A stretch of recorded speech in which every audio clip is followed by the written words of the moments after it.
రేపటి రోజున అనంతపూర్ జిల్లా కేంద్రంలో భారీ బహిరంగ సభ నిర్వహించడం జరుగుతోంది. దానికి కారణం మనందరికీ కూడా తెలుసు.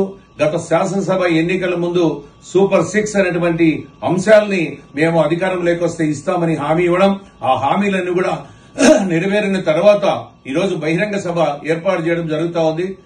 దీన్ని ముఖ్యంగా నారా చంద్రబాబు నాయుడు గారు ఆధ్వర్యంలో లోకేష్ బాబు గారైతేనేమి, పవన్ కళ్యాణ్ గారైతేనేమి, బీజేపీ నాయకులైతేనేమి అందరూ కూడా రేపు బహిరంగ సభకి రావడం జరుగుతా ఉంది.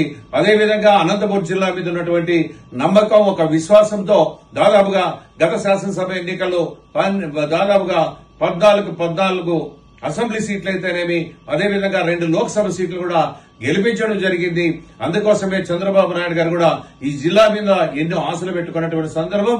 అదేవిధంగా హంద్రీనీవకు కూడా దాదాపుగా 3,700 కోట్ల రూపాయలు కూడా వెచ్చించి మాల్యాల నుండి ముఖ్యంగా కుప్పం వరకు కూడా నీళ్లు కూడా ఇవ్వడం జరుగుతా ఉంది. రేపు భవిష్యత్తులో కూడా మడకసిర ప్రాంతానికైతేనేమి, పిఏబిఆర్ కైతేనేమి, కళ్యాణదుర్గం, రాయదుర్గ ప్రాంతానికి కూడా నీళ్లు ఇవ్వనటువంటి ఒక ఆశయంతో, దృక్పథంతో ముందుకెళ్తున్నటువంటి ప్రభుత్వం. అదేవిధంగా ఎన్నో కార్యక్రమాలు, పోలవరం అయితేనేమి, అమరావతి అయితేనేమి అన్ని కూడా పూర్తి చేయాలన్నటువంటి ఒక సంకల్పంతో ముందుకెళ్తున్నటువంటి ఈ సందర్భంలో ప్రజలంతా కూడా వచ్చి ఈ కార్యక్రమానికి విచ్చేసి తెలుగుదేశం పార్టీని, ఎన్డీఏ కూటమిని ఆశీస్సులిమని, ఆశీర్వదించమని ఈ సందర్భంగా కోరుకుంటూ ఇట్లు మీ బీకే పార్థసారథి, ఎంపీ హిందూపురం.